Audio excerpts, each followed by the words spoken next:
The days always began the same way. My alarm clock would buzz at 6:30 a.m., the sound a grating reminder that another workday awaited. I'd slip out of bed, careful not to disturb my wife, Laura, who usually slept in until I was well into my morning routine. I'd shower, shave, and have a quick breakfast, usually a cup of coffee and toast. Laura would join me at the table, her hair tousled and eyes half closed, as she scrolled through her phone. Life was simple. Predictable. Our neighborhood was quiet, tucked away in a suburban bubble where everyone waved politely but kept to themselves. Except for Tom, my next-door neighbor. He was the overly friendly type, always eager to share the latest gadget he'd picked up. His latest obsession was his drone, a sleek black machine equipped with a high-definition camera. "It's a hobby," he'd said, grinning like a kid showing off a new toy. I didn't think much of it. Our routine included deliveries, lots of them. Laura had a knack for online shopping, and our front porch often looked like a miniature warehouse. Packages of all shapes and sizes would arrive, sometimes daily. Over time, the courier became a familiar face. His name was Ryan. Ryan was younger than me, probably in his early 30s, with a lean frame and an easy smile. He had the kind of charisma that made people like him instantly. He always had something friendly to say, whether it was a comment about the weather or a joke about how many packages Laura ordered. At first, I thought nothing of it. He was just doing his job, after all. But Ryan started sticking around a little longer than necessary. If I was home when he arrived, I'd see him chatting with Laura on the porch. They'd laugh about something I couldn't hear, and then he'd be on his way. I brushed it off. Laura was a sociable person. It wasn't unusual for her to strike up conversations with strangers. Still, I couldn't ignore the small twinge of unease that crept in whenever I saw them together. One afternoon, I came home early from work. As I pulled into the driveway, I saw Ryan standing in the backyard with Laura. They were by the garden, gesturing toward the flowers she'd planted last spring. It looked innocent enough, but the sight of them together sparked something I couldn't quite name. "What's Ryan doing back there?" I asked when I walked inside. Laura barely glanced up from her laptop. "Oh, he was just admiring the garden. He said his mom used to grow the same kind of flowers. Isn't that sweet?" I nodded, but the explanation didn't sit well with me. Why was he in the backyard at all? The unease lingered, but I told myself I was overreacting. Laura had never given me a reason to doubt her. We'd been married for 8 years, and while our relationship wasn't perfect, I believed it was solid. We trusted each other, or at least I trusted her. Life went on. The deliveries continued, and so did Ryan's visits. I began to notice patterns. He always seemed to show up when I wasn't home. On weekends, when I was out running errands or playing golf with friends, I'd come back to find Laura in an unusually good mood. "Another package?" I'd ask. "Yeah, just some stuff I ordered," she'd reply with a casual shrug. There was no reason to suspect anything, but the nagging feeling in the back of my mind wouldn't go away. I started paying closer attention, trying to catch any signs of something amiss. Then came the day Tom stopped me in the driveway. "Hey, I wanted to show you something," he said, holding his phone out. "What is it?" "Just some footage from my drone. I was testing the camera yesterday, and I think I accidentally got a shot of your backyard. Hope you don't mind." He pressed play on the video. The screen showed an aerial view of our neighborhood, the drone gliding smoothly over rooftops and yards. When it reached our house, I saw myself standing by the car, unloading groceries. "See? There you are," Tom said, chuckling.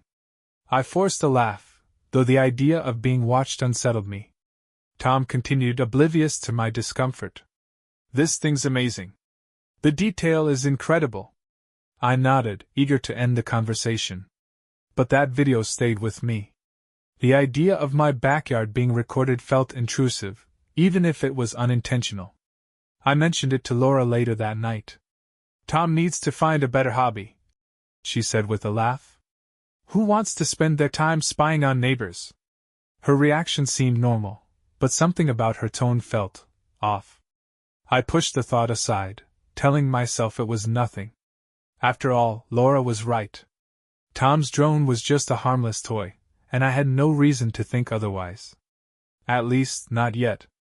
But as I lay in bed that night, staring at the ceiling, I couldn't shake the feeling that something was about to change. The routine I'd come to rely on, the trust I'd taken for granted, was beginning to crack. I didn't know it then, but that crack was about to become a chasm. And once it did, there would be no going back. It was a Saturday morning, one of those rare days when I had no pressing errands or obligations. The sky was clear, the sun shining brightly, and the air carried the crispness of early autumn. I decided to spend the day in the backyard, tackling some long overdue yard work.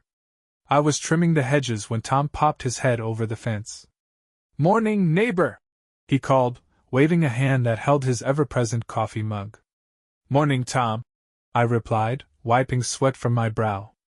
"Got a minute?" he asked, setting his mug down on the fence. "I want to show you something." I sighed inwardly, already guessing what this was about. "Let me guess, more drone footage." Tom grinned. "You know me too well." I followed him to his backyard, where he had a small setup that looked like something out of a spy movie. A laptop sat on a table, wires snaking from it to the drone's controller. He clicked a few buttons, and a video began playing on the screen. "This was from yesterday evening," Tom said, his tone brimming with excitement. "I was testing the night mode on the camera."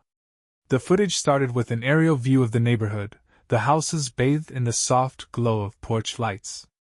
The drone moved steadily, capturing the stillness of the evening. Then it turned toward my backyard. At first, there was nothing unusual. The patio furniture sat untouched, and the garden swayed gently in the breeze. But as the drone's camera adjusted its focus, two figures came into view. "Is that?" I began, leaning closer to the screen. Tom squinted, then quickly turned to me. "Oh man, I didn't realize, I didn't mean to invade your privacy." But I barely heard him. My eyes were glued to the screen. The figures were clearer now, illuminated by the soft glow of the patio light. It was Laura and Ryan. They were standing close, too close. Laura's hand rested on Ryan's arm, her face tilted toward his. His hand moved to her waist, pulling her closer. My chest tightened as I watched the scene unfold. "I can delete this," Tom stammered. "I didn't mean."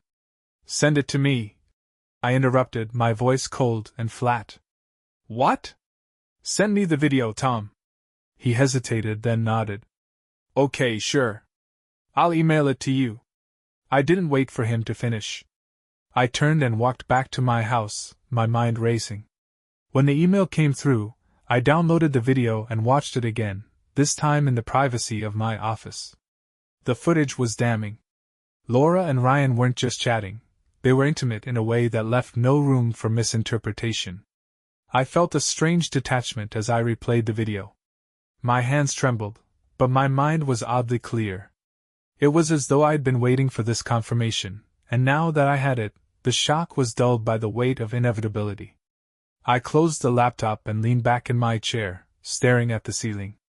Memories flooded my mind, every interaction I'd seen between Laura and Ryan, every instance that had sparked a flicker of doubt. They all pointed to this moment. I thought back to the first time I noticed Ryan lingering on the porch, the way Laura's laughter had seemed a little too warm, a little too familiar. I remembered the time I'd come home early and found them in the backyard, and how her explanation had seemed too convenient. All of it had led to this. I didn't know how long I sat there, replaying the video in my mind. Eventually, I heard Laura's voice calling from the kitchen. "Dinner's ready!" The sound jolted me out of my thoughts. I stood up, my legs feeling unsteady beneath me, and made my way to the dining room. Laura was setting the table, humming softly to herself. She looked up and smiled when she saw me. "You've been in your office all afternoon. Everything okay?" I forced a smile, the effort almost painful. "Yeah, just work stuff." She nodded, her attention already shifting back to the plates she was arranging. I watched her, wondering how she could look so calm, so normal, while my world was crumbling. We ate dinner in near silence, the clinking of silverware the only sound. Laura made small talk, but I barely responded. My mind was elsewhere, consumed by the image of her and Ryan in the backyard. That night, as she slept beside me, I lay awake, staring at the ceiling. The video played on a loop in my mind, each replay eroding a little more of the trust I'd once had in her. I didn't know what I was going to do. Confront her? Stay silent and gather more evidence? The options swirled in my mind, each one more unpalatable than the last. But one thing was certain, nothing would ever be the same. The days after seeing the drone footage were a haze of confusion and suppressed anger. Every interaction with Laura felt like a test, as if I were trying to detect cracks in the facade she wore so effortlessly. I couldn't confront her, not yet. I needed time to process, to gather my thoughts, and most importantly, to piece together the truth. I spent hours in my office, rewatching the video Tom had sent me. It was only a few minutes long, but every frame felt like a dagger to my chest. The way Laura leaned into Ryan, the way his hands lingered on her waist, it was undeniable. And yet, a part of me clung to the hope that there was some other explanation, no matter how far-fetched. Maybe it wasn't what it looked like. Maybe I'd misunderstood. But the more I thought about it, the more the puzzle pieces began to fall into place. The first piece came from memory, a seemingly innocent moment from months ago. Laura had been scrolling through her phone when she let out a laugh. "What's so funny?" I'd asked. "Oh, nothing," she'd replied, quickly locking her screen. "Just a silly meme." At the time, I'd thought nothing of it. But now, I wondered if she'd been texting Ryan. The memory took on a sinister edge, her laughter echoing in my mind as something deceitful rather than carefree. Another piece came from the packages. Ryan always seemed to deliver them when I wasn't home. It had become such a routine that I hadn't thought to question it. But now I wondered, were those deliveries just a convenient excuse for him to visit Laura? I began to replay every moment I could remember of the two of them together. There was the time I'd caught them in the backyard, laughing over her garden. The time he'd lingered on the porch after delivering a package, his hand brushing hers as she took the box. The way her face seemed to light up whenever she mentioned his name.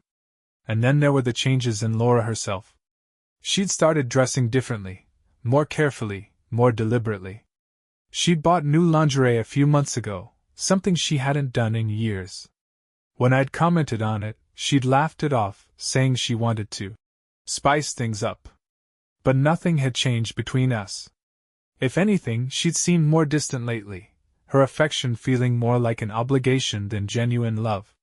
The final piece came when I checked her phone. I'd never been the type to invade her privacy, but desperation had a way of eroding principles. She'd left her phone on the kitchen counter while she showered, and I couldn't resist the temptation. My hand shook as I unlocked it. Her passcode was easy enough to guess, a combination of our anniversary and her birth year. At first, I found nothing out of the ordinary. Her texts were mundane, filled with exchanges about work, friends, and family. But then I opened her photo gallery. There, hidden in a folder labeled Miscellaneous, were pictures of Ryan.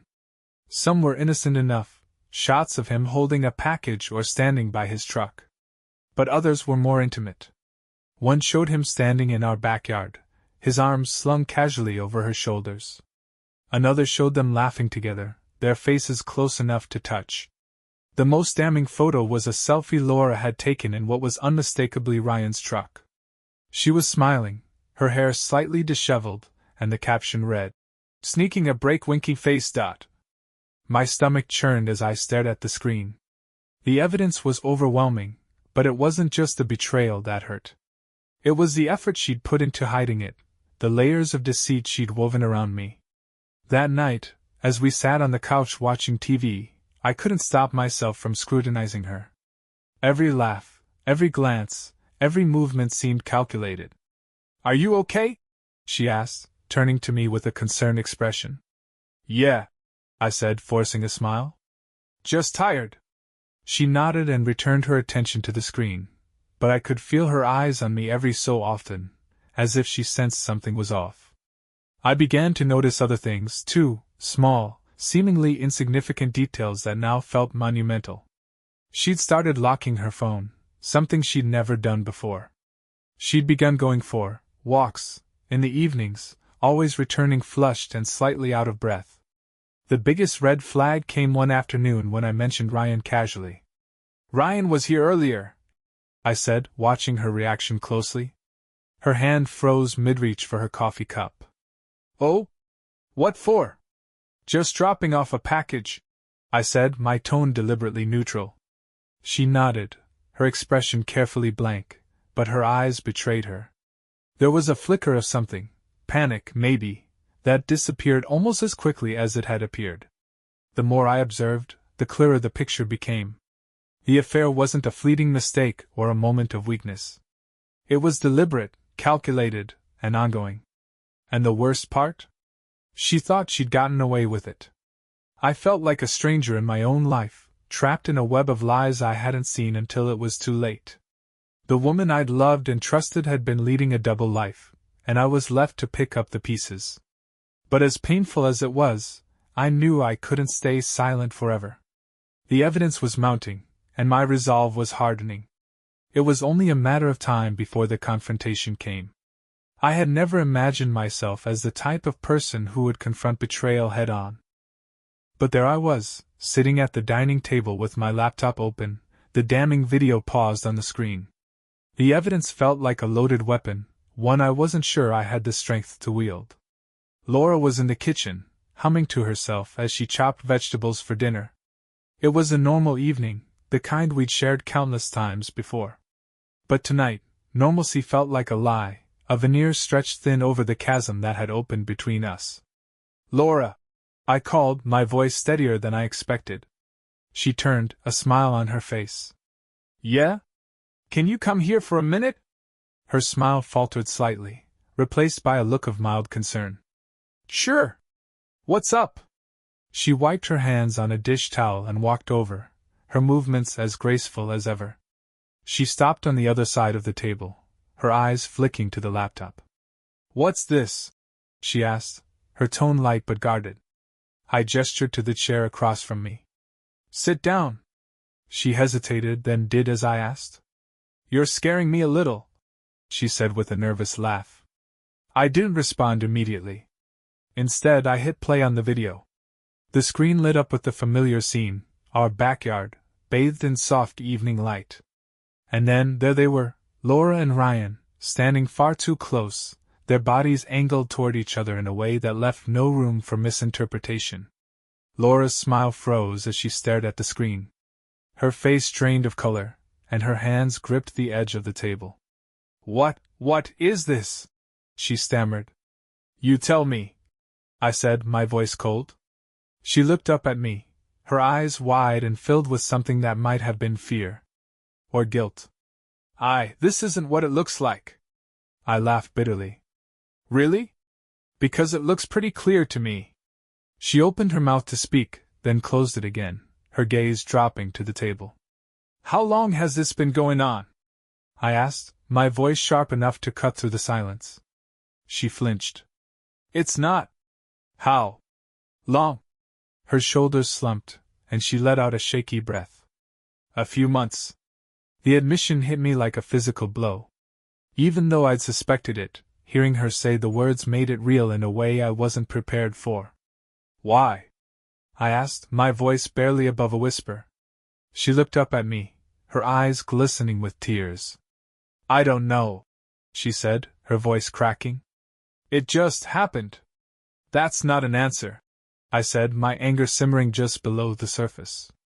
"I didn't mean for it to happen," she said, her words tumbling out in a rush. "It started with small things, jokes, conversations. He made me feel noticed. And before I knew it, it had gone too far." I stared at her, struggling to reconcile the woman in front of me with the one I thought I knew. "So what? I didn't make you feel noticed? Is that it?" "It's not about you," she said, shaking her head. "It's about me. I felt invisible. Stuck. And Ryan, he made me feel alive again." The word stung, each one a barb that dug deeper into my chest. So you decided to betray me? To throw away everything we've built together? I didn't mean to hurt you, she said, tears streaming down her face. But you did, I snapped. Every time you were with him, every lie you told, it was a choice. Don't stand there and tell me it just happened. She buried her face in her hands, her sobs muffled but audible. For a moment, I felt a pang of pity. But it was quickly overshadowed by the weight of her betrayal. What happens now? She asked, her voice barely audible. I leaned back in my chair, the exhaustion of the past few days crashing over me. I don't know, I said honestly. But I can't just pretend this didn't happen. She looked up at me, her eyes red and swollen. I'll do whatever it takes to fix this, she said, her voice desperate. I shook my head. You don't get to decide that. You've already made your choices. Now it's up to me. The room fell into a heavy silence, the kind that seemed to suck the air out of the space. Laura stayed seated, her head bowed, while I stared at the laptop screen, the paused image of her and Ryan a stark reminder of everything that had been lost. Eventually, I stood up. I need some time to think, I said, my voice flat. Where are you going? She asked, her voice tinged with panic. Out, I said simply. I grabbed my keys and left without looking back. As I drove aimlessly through the quiet streets, I tried to make sense of the whirlwind of emotions inside me. Anger, sadness, betrayal, they all swirled together, leaving me feeling hollow. The confrontation had given me answers, but it hadn't given me peace. If anything, it had only deepened the wound. And yet I knew it was only the beginning. The days after the confrontation were a blur of raw emotions and unanswered questions. I moved through the house like a ghost, my mind replaying the events over and over. Laura tried to act normal at first, but the tension was palpable. Every shared glance felt like a battle, every word a potential landmine. I slept in the guest room. Not that I slept much. Most nights, I lay awake, staring at the ceiling, trying to reconcile the woman I thought I knew with the one who had betrayed me. Laura tried to reach out, her attempts ranging from tearful apologies to promises that felt as hollow as I did. But I couldn't bring myself to engage. Every time I looked at her, all I could see was the drone footage, the damning evidence of her betrayal. One evening, I sat in the living room, nursing a glass of whiskey. The house was quiet except for the faint hum of the refrigerator in the kitchen. Laura appeared in the doorway, her face pale and drawn. Can we talk? She asked hesitantly. I gestured for her to sit. She perched on the edge of the couch, her hands twisting nervously in her lap. I've been thinking about what I said, she began, her voice trembling. About why this happened. I said nothing, letting her fill the silence. I know I blamed feeling invisible, but that's not the whole truth, she continued. The truth is, I got caught up in something I couldn't control. Ryan made me feel special, yes, but it was more than that. I liked the thrill, the secrecy. It made me feel alive in a way I hadn't felt in years.